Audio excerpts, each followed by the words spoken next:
Good morning and welcome to Dave Wordekemper, legislative candidate from District 15. Thank you, Dave, for joining us for our virtual legislative candidate meetings. My name is Gina Ragland, and joining me this morning is Susan DeCamp, Volunteer State President, and Advocacy Lead Volunteers Joyce Beck and Mike Barwig. Dave, we appreciate your taking the time to meet and discuss issues of importance to the 50-plus voter and their families across Nebraska. As a reminder, this meeting is being recorded and will be shared with AARP members across your district prior to the election. So to start us off, Dave, if you don't mind giving us a little background about yourself and your campaign, and probably a 5-minute or less would be great. And once we've completed your opening, we'll move over into the questions. So I'll give it back to you, Mike, or Dave, welcome. Certainly. Well, I appreciate the opportunity to meet with you and, tell you about myself and, what I think is important for citizens here in Nebraska. So, again, I appreciate it. I grew up in West Point, born and raised there, and I moved to Fremont in 1995 when I was hired by the city as a firefighter EMT. I got my paramedic certification in '99. I'm still currently with the city of Fremont as a firefighter paramedic, almost 29 years now, a little over 29. And my wife is a registered nurse. She works at Methodist Fremont Health Prairie Fields here in Fremont. So we kind of have a medical background between the two of us. And also we had twin boys. They'll be 30 in October. And they work in the pipeline safety industry. So one of them's married, lives here in Fremont. The other one lives in Texas with our granddaughter. So that's kind of my history. It's short. I have 5 older brothers. So I guess I was picked on. I was the youngest, and they said I was spoiled, but I don't believe that was the case. But anyway, I am a member of AARP. I don't know if that's good or bad that I'm that age, but I do have a membership, and I just want to continue to serve my community in the area at the legislature. My history of doing that for nearly 30 years as a paid firefighter, and I was a volunteer before that for 8 years. So basically that's all I know is serving my community, and that's what I want to do when I go down to the legislature. So at that, I'll wrap it up for now. Dave, thank you so much. Thank you for being an AARP member, but most importantly, thank you for your service as a paid and unpaid community member. I know especially those unpaid firefighters work really hard, and that's in addition to their everyday jobs. But thank you again for your service. We really appreciate it very much. As well as to your wife in the medical field on the nursing side, we appreciate that. So we are looking now to those 3 sets of questions pertaining to the 50-plus in Nebraska that we're going to ask you. We're looking to try and keep them in around 5 minutes or less just because of the time and that sort of thing. Again, these are issues when we talk to our members that are coming to the Fort Light of what's important to them. And so that's why we're bringing them forward to have a discussion about them and kind of where you're at and your ideas that you might have. Our first question this morning is on health, caregiving, and home and community-based care, and Joyce Beck is going to take that. So go ahead, Joyce. Good morning, Dave, and thank you for taking time out of your busy schedule. Sure. I have also been in healthcare for 50 years, so we have that in common. And I'm also the youngest in my family, and I am not spoiled either. So my question, yes. So 84% of Nebraskans over 45 say that staying in their homes as they get older is extremely important to them. Home and community-based services and area agencies on aging become important assets to caregivers as they care for their loved ones. Home care not only meets the needs of the loved one, but it also provides relief for an already strained long-term care industry. So, Dave, here are my questions for you. What would you do to protect or expand the home and community-based programs, particularly recruitment and retention of significant workforce and adequate funding for the programs and services that older Nebraskans and their families rely on? And second, my second question for you, Dave, is what would you do to support the 179,000 unpaid family caregivers in Nebraska? Well, I appreciate those questions, and I apologize. I did not get those prior to the calendar invite, so I'll just kind of go off of what I know the best on those. And along with that, I'll say, when I'm down at the legislature, my goal is to represent the citizens and to learn about the issues, both sides of it, pros and cons, and make the best decisions that I see fit for the people living in Nebraska. So with that, I deal a lot with the elderly when they're at home, and I think going into assisted living facilities and then further on to the nursing home facilities is a growing issue. And our population's getting older. The affordability of being able to go to those facilities, and also the availability. In my district here, there's been 5 assisted living nursing homes that have closed or will be closing in the last few years, and within a half hour or so farther, there's many more. And so it's a growing issue that I believe needs to be addressed. And the issues that probably have to be addressed, as I hear talking to people that work these facilities, is the reimbursement rates. And I think that has to be addressed so that they can be able to stay open and serve the community needs of our elderly population. I also understand that a lot of people like their independence, and they try to stay at home longer, as long as they can, for many reasons. My mom kind of was in the same boat, and unfortunately, she had to go to a home and nursing home in West Point a few years ago, and it's not always fun losing that independency. But I think if you're able to go to the assisted living ones, you can kind of come and go as you please, and it's usually a good environment, and so I think those are all good for our aging community. And one of the issues, you talk about staffing and things like that. It's tough. I was just on another call with an agency that works with all these to try to help with recruitment and retention. And it is a big issue. And, even the home health care, if these people, the elderly citizens can stay at home and they can get the care, whether it's somebody stopping by a couple times a week or, depending on their needs, I think we need to support that and maybe be, more proactive, because we don't have the facilities for them to go into. So I think we need to really look at that and address the issues, because certainly it's not going to get any better. And the workforce thing, I know there's, what do I want to say, requirements being pushed down on staffing levels and the level of certification they have to be, whether it's an RN, LPN, CNA. So I think, from my understanding, is some of those rules and regulations are being pushed down at the federal level, which I think they're out of touch with the rural communities and the issue it is to staff these people for care. And it does no good to close these facilities, whether it's because you can't afford to keep them open or you don't have the staffing. So that is a not only a state issue, but it is a severe federal issue. Well, thank you, Dave. Sure.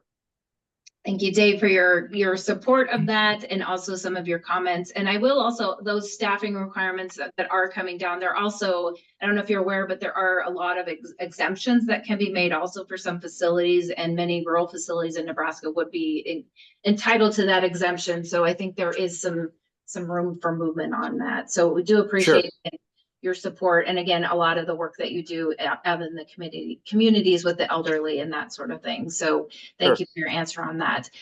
Question number 2, now we're going to switch more over into consumer fraud, exploitation, and protections. And Mike Barwick's going to take that. So go ahead, Mike. Good morning, Dave. Good morning. Scammers are increasingly targeting older adults with scams such as wire transfers, gift card scams, and schemes involving real property. As Susan mentioned, sometimes then most people also know about the grandparents scam. Anyway, nationwide, the average victim of elder fraud lost nearly $34,000 due to these crimes in 2023. And in Nebraska, the FTC showed that there were 4,643 fraud reports made. Nearly 9 in 10 consumers agree that lawmakers need to do more to protect consumers from fraud and scams. With that in mind, our questions for you are: consumers lose billions of dollars each year to online financial, property, and other types of fraud. What will you do to address and ensure that Nebraskans are protected against fraud and deceptive or unfair business practices, and provide opportunities for redress to victims of fraud? Would you support 1, enacting laws to require merchants that sell gift cards to post notices? 2, enactment of a consumer fraud restitution fund? And 3, implementation of preventative or corrective measures to assist in combating owner-seller housing impersonation fraud? Yeah, those are all issues and concerns. And I'm not up on any legislation that has been proposed or where we're going with that. But I think it is a big issue, and I would support anything that can, as you said, combat all those issues, because as we know, the elderly population, they're staying at home more, and they don't know. And the scammers and fraud people, they're professionals. It's hard to tell. And, I almost got caught up in one myself, and they were legit.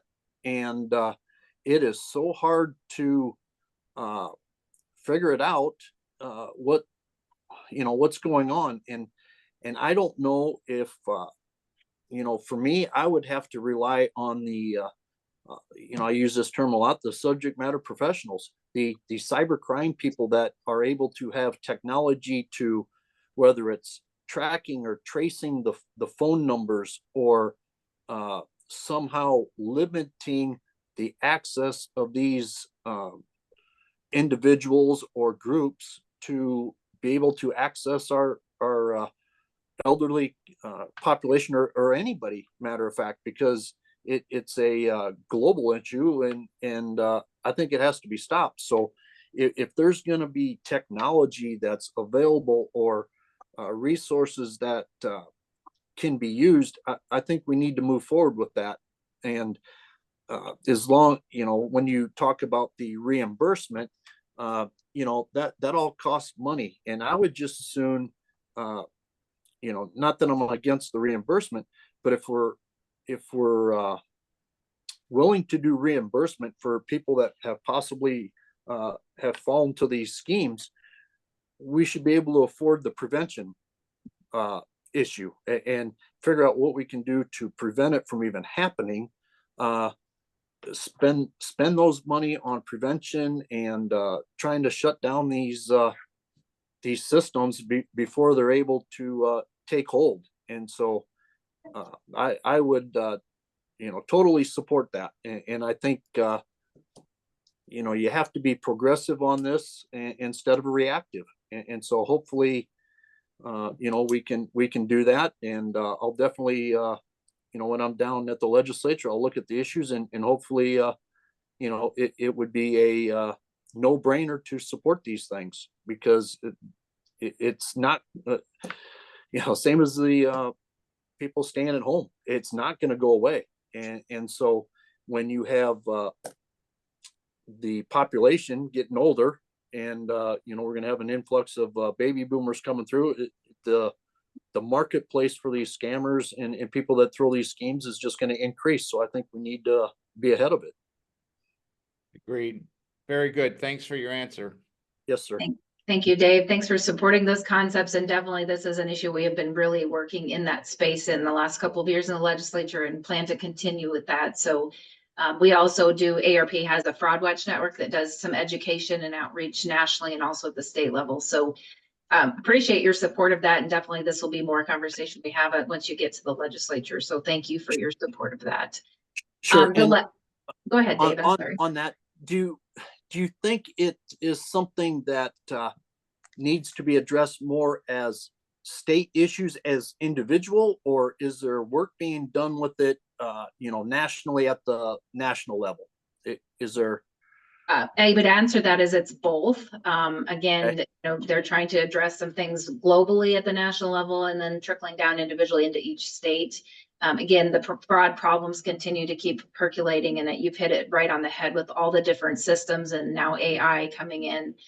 It just continues to keep opening. I think the problem for the most part becomes it's a lot of overseas operations, which makes it more difficult to track. And clearly when someone's a victim of fraud, it's almost nearly impossible to track who that was or even to try and recover that money. So the Attorney General has been involved in some of these discussions also. So you're asking great questions and great conversation, and certainly we would love to continue that conversation with you again once you get into the Capitol and the legislature and start moving. So thank you for your interest in that. Certainly. The last question then, Dave, we'll switch here to, and we've kind of been, the theme has been people staying in their homes, aging in place. We also do a lot of work on what we call livable communities and affordable housing. And so Susan DeCamp has our last question again on helping people stay in their homes and their communities. So Susan, please go ahead. Thanks, Gina. Good morning, Dave. It's Good nice morning. to have you here with us. Thank you. So my final question is a two-part question. Nebraskans over 65 are the fastest growing segment of our population. And research shows that most of them want to remain in their homes and communities as they age. As housing costs continue to increase, older adults are unable to find housing to meet their needs when seeking to downsize. And thus they are being pushed out of communities and homes that they have lived in for generations. What will you do to support, incentivize, and ensure the creation of affordable and diverse housing options, such as accessory dwelling units, also known as ADUs, intergenerational housing, manufactured housing units, and townhomes? And the second part to the question is, will you fight to ensure that the homestead exemption program is maintained and protected to allow older Nebraskans that qualify to continue to have access to tax relief that allows them to age in place? I know that's a lot. Certainly. And just a quick, the homestead exemption, they get that when they reach 65. Is that correct? Or is it 70? It's 65. And then there are also qualifications like income qualifications, valuation of their home, things like that. Okay. I've heard of the program, but obviously I'm not real familiar with all the qualifications and things like that. But I do support that. And unfortunately, our legislature and governor had the option to work on property taxes, and personally, they failed.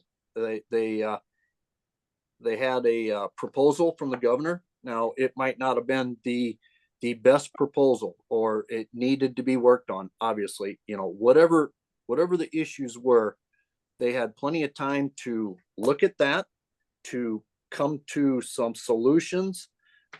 There was no deadline other than the end of the year, so they had months to work on that. And I think that is just disheartening to think that they gave up on it, and now it's going to be, obviously that's not going away. It's going to come up in January, when voters willing, I'm down there, and the other senators are there. We're going to have to work on that, along with over 500 other bills that are going to have hearings. So this was a single subject issue they should have took care of.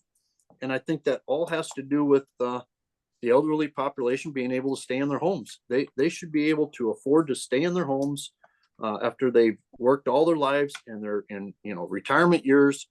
They shouldn't be burdened with worrying about how they're going to pay their property taxes and get their medications and their food. And, all these things are issues that I understand. I'm a hardworking, normal person. And, I see a lot of those people in my community, and they've lived there for 65 years or more, and they lost their spouse, and that's what they know, and they shouldn't have to upend their lives because they can't afford to live there.